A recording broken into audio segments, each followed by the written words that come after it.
welcome to Indira's World, and yes, we're in the 12th month of the year and it's beginning to look a lot like Christmas. To all those who have a birthday this month, happy birthday, and I know loads of you. I have had a very eventful week because I have been at the Punjab restaurant in Covent Garden cooking, which I considered a great, honestly, a very, very big privilege for the homeless, and we have supplied more than 10 food banks across London, which they have been doing all through the month. It was very exciting, and I have clips of that following this, so hang in there and have a good watch later. Today I decided that since the build up for Christmas, we're going to be having a lot of Christmassy dishes.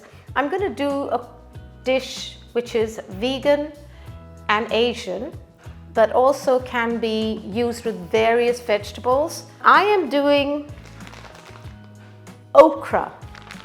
Today's recipe is called okra sin-free, as it is very low in calories. Now, okra, also known as ladies' fingers, I believe, and it is also known as bhindi in Hindi. I'm giving you a dish that you can prepare in 5 minutes and then bake or fry or grill. Without making a big deal out of this, I'm going to go straight into showing you how to cut the okra so it cooks very quickly and all the flavors mingle. Okay, so okra, when you cut it open, may come across as a bit of a slimy vegetable, but it isn't a slimy customer, I can assure you. Extremely tasty. I've never boiled okra, but I believe in certain parts of India they do boil okra. I tend to either grill, fry or bake. I feel if you boil it, it's just going to become a bit of a slimy sludge, but it's all a matter of taste. Now what I'm doing is slitting it down the middle, so right from the top, right through, and it isn't the hardest thing. Now I've got about 150 grams of this anyway, which, 2 to 3 people. It depends on whether you sort of have it as a side dish, along with how many dishes.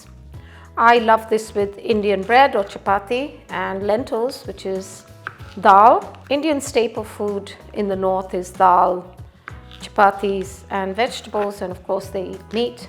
Down south it tends to be more rice. I'm from the south, so definitely a rice eater. My husband's from the north, but then opposites attract, so they say. Now we're coming up to finishing up with this. Now don't forget, if you don't know me yet, don't forget to subscribe to Indira's World, and if you do follow me, I hope you enjoy this. Now we're coming up to finishing up with this. Now don't forget, if you don't know me yet, don't forget to subscribe to Indira's World, and if you do follow me, I hope you enjoy this. I'm going to pop all of this into a freezer bag, and here we go. Just chucking all that into my freezer bag. Now just so you know, I have done this dish with okra, with cauliflower. I've done this with blanched potatoes. It's also very, very nice with butternut squash.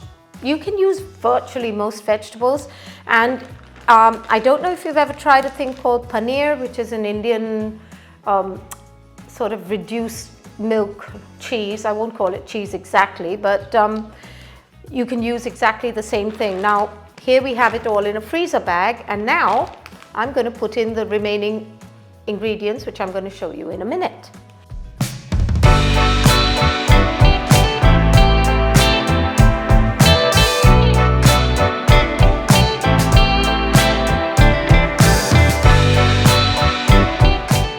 And voila, it's as simple as that, and it gets even easier.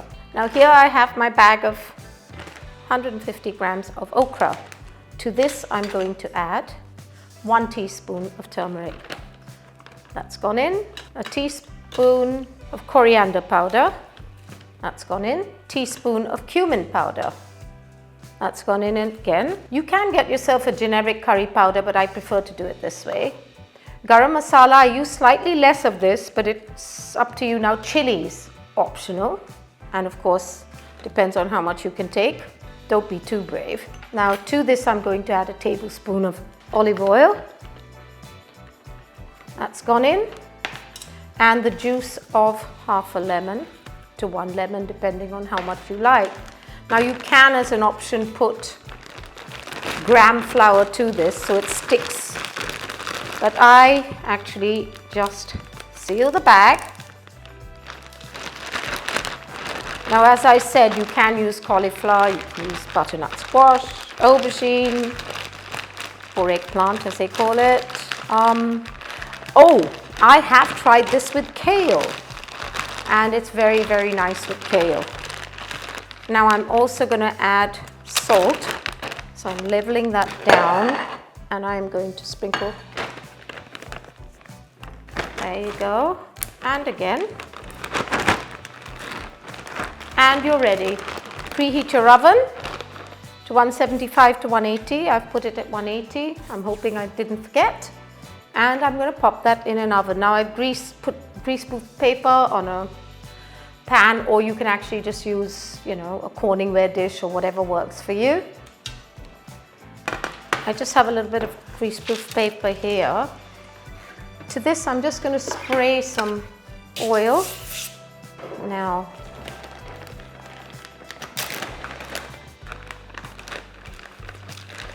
as I said, it's as easy as that.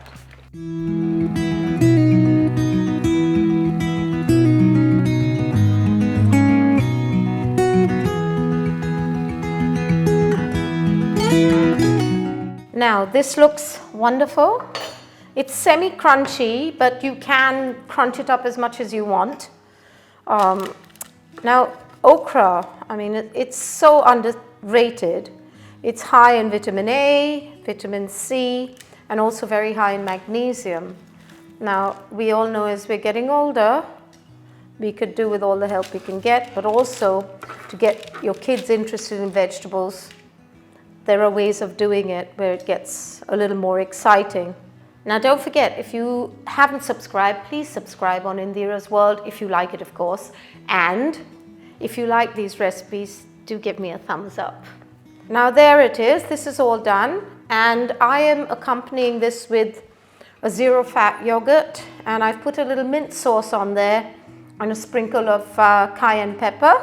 Now, this, I cannot think of anyone who wouldn't enjoy this. So, till next time, I will see you soon.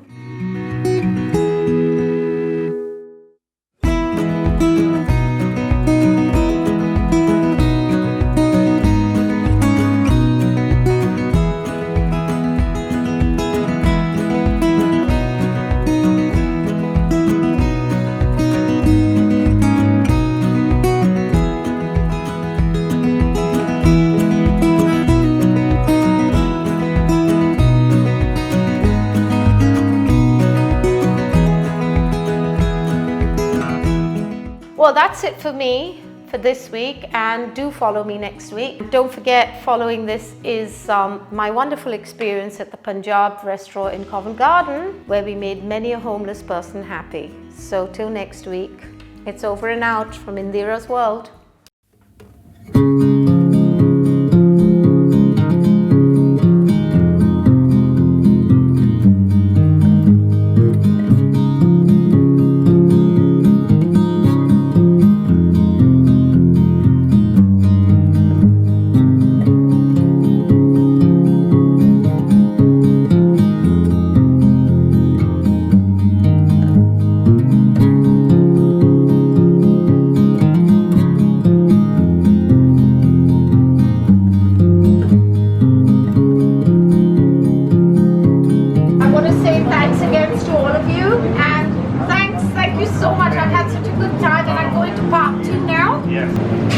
Now this was the dal that was prepared earlier. I'm actually having a lovely time. This is a beautiful place. You have to experience these things to know, because you know every picture tells a story, and people here, you know, they're working with love, and I sincerely mean it. Hi, Amrit, it's lovely to be here. Hello, what an experience. Thank you, Indiraa. Welcome to the Thank Punjab. you. Tell me about the charities here that you're doing all this work for. Amazing work. So here at the Punjab, you know, we're a pretty old established restaurant, family owned. It's fourth generation. My great grandfather founded the Punjab. We've got this appeal out on GoFundMe. Yeah. We're looking to target to raise £10,000. Right. To date, we've done 6,000. Oh, so not far to go, Not far everybody. to go. And please go onto our page, and anything small or big is gratefully received. Perfectly. But the key thing was this year was really about supporting Londoners in need. Never has the Punjab seen in its history, a moment where a shutdown, a pandemic, and people are really struggling. And we want to see a day where food banks don't exist. Guys, now if you're ever in Covent Garden, I recommend you come to the Punjab. It's in Covent Garden, it's the oldest restaurant here, and it's the hub of the city, and the food, honestly, it's absolutely delicious. Also, I'm going to hold this up for you, which is hopefully where you will be sending your donations, because as you know, every little helps, and people out there really need our help. Thank you so very much. And thank you so very much for having me. No, thank you, and it's been brilliant. We very rarely allow people into our kitchens, and you're probably the first. So, and that's a big honour. Thank you very much. Thank you. And if you can help with the charity appeal, brilliant. Every penny counts. So we're doing about 2,500 frozen packs to food banks across London, and it's increasing. To date, we've fed over 100,000 homeless and food banks. And this appeal, it will help us to really buy main ingredients, boxes to keep us going till Christmas. Our initial target was 5,000. We've raised that already within 4 days. Our aim is to get £10,000, and any bit, £10, £20, £50, we greatly appreciate it. And just thank you so much for your love.